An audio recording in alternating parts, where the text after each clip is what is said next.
Tout se passe comme dans un rêve. Mais ce n'est pas un rêve. Vous vous réveillez la nuit, vous avez soif. Vous vous levez. Mais là, au lieu de vous diriger vers la cuisine, vous restez immobile, paralysé. Une sensation bizarre vous fait frissonner, une pensée vous glace le sang. Il y a quelque chose sous le lit, quelque chose prêt à bondir. Dans le silence, vous vous entendez respirer, fort. Vous imaginez une patte sale et velue qui se tend lentement vers vous.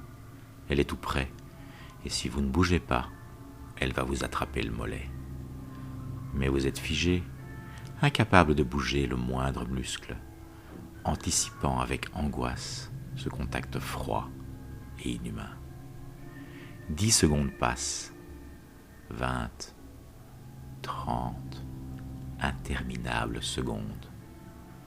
Rien ne vous arrive. Puis, d'un coup, aussi soudainement qu'elle était venue, cette sensation s'amenuise et disparaît. Vous pouvez à nouveau bouger. Vous faites un pas, 2, 3. Vous êtes maintenant dans la cuisine et rien n'est sorti de sous le lit. Vous prenez un verre d'eau fraîche et chassez cette drôle de pensée de votre esprit. Était-ce un rêve ?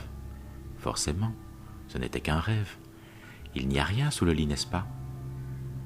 N'est-ce pas ? Notre histoire commence en toute fin de nuit, alors que Gromulus était tout juste rentré de sa balade nocturne.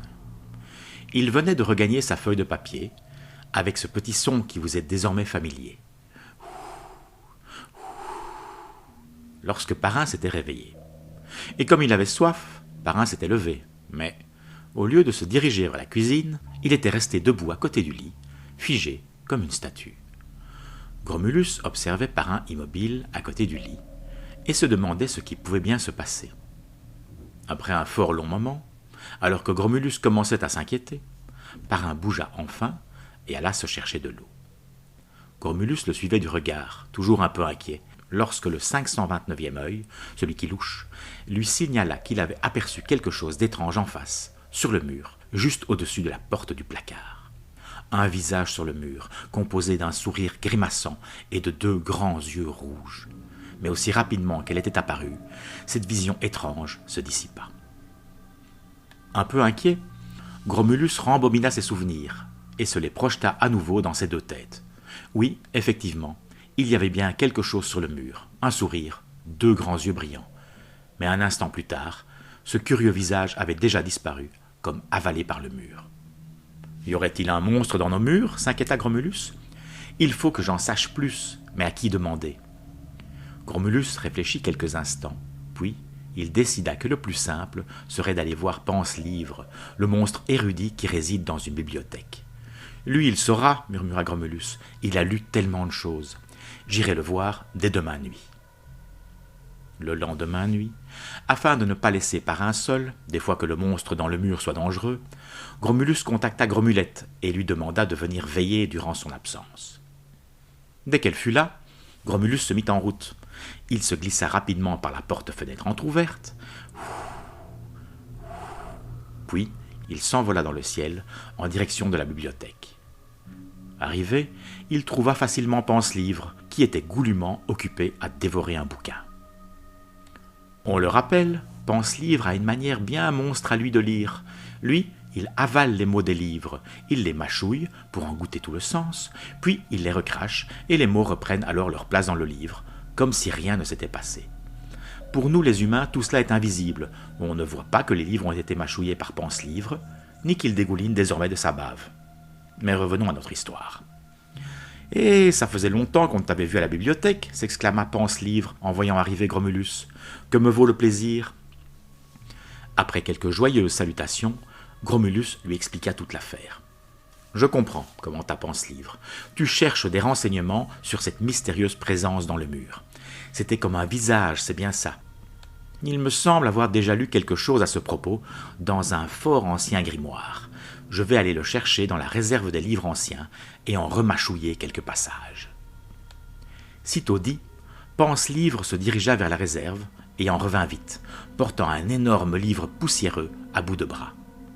il s'attabla et commença à avaler les mots du livre, page après page.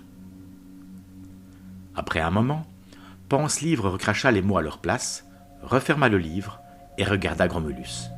Il avait visiblement trouvé ce qu'il cherchait. C'était simple finalement, dit-il. Le monstre en question est cité dès les premières pages. Il s'appelle Grimazor. C'est un monstre très très ancien. Un monstre autrefois connu comme un incorrigible fêtard qui passait son temps à faire la nouba avec un autre monstre nommé Soiflard, le monstre des barriques de vin. Ces deux-là sont d'ailleurs célèbres pour avoir soufflé aux enfants une petite chanson qui se moque des moments apéros de leurs parents. Je te la chante. Hésita Gromulus, mais il n'eut pas le temps d'en dire plus.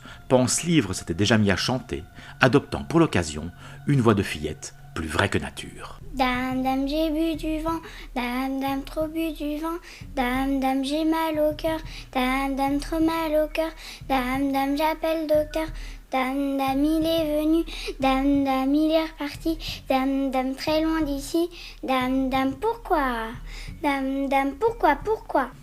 Oui bon, très bien, enchaîna Gromulus, que la chanson avait quand même amusé. Mais ce monstre, ce Grimazor, est-il dangereux? Est-il une menace pour la famille où je vis? Oh non, répondit Pense-Livre, d'après mon vieux grimoire, Grimazor n'est pas du tout dangereux. Ce monstre a perdu toute sa joie de vivre lorsque son ami Soiflard est brusquement décédé il y a fort longtemps. Depuis, Grimazor est devenu triste et solitaire. Il ne communique plus avec personne et se contente d'apparaître brièvement dans les murs, sans que l'on sache vraiment pourquoi il le fait. Il reste juste là, quelques brefs instants, discret et silencieux, puis il disparaît, comme s'il était absorbé par le mur. D'ailleurs, sans tes 1000 yeux, il y a fort à parier que tu ne l'aurais même pas aperçu. Mais depuis tout ce temps, personne n'a jamais rapporté le moindre incident. Il n'y a donc rien à craindre, ne t'inquiète plus. Ouf, souligna Gromulus, je vais pouvoir rentrer à la maison et dormir d'un œil tranquille. Gromulus se mit en route vers la maison de Parrain. Il était rassuré. Grimazor n'était pas un méchant monstre, mais juste un monstre seul et triste qui avait perdu le sens de la vie et ne savait plus quoi faire de son immortalité. Peut-être qu'en apparaissant ainsi discrètement, il cherche juste un peu de compagnie, mais ne sait plus comment s'y prendre avec les gens et les monstres, se dit Gromulus. Et il prit une bonne résolution. Désormais, je serai bien attentif. Comme ça, s'il réapparaît, je lui ferai un grand sourire et un clin d'œil complice, afin qu'il sache qu'il est le bienvenu ici. Alors, si toi aussi, une nuit, tu sens comme une présence dans ta chambre, ne t'inquiète pas. Ce n'est sans doute que lui, Grimazor, le visage sur le mur. Et même si tu ne le vois pas, fais-lui donc un tout grand sourire. Ça ne peut qu'aider à réchauffer un peu son vieux cœur triste et solitaire. Et d'ici là, passe une bonne nuit.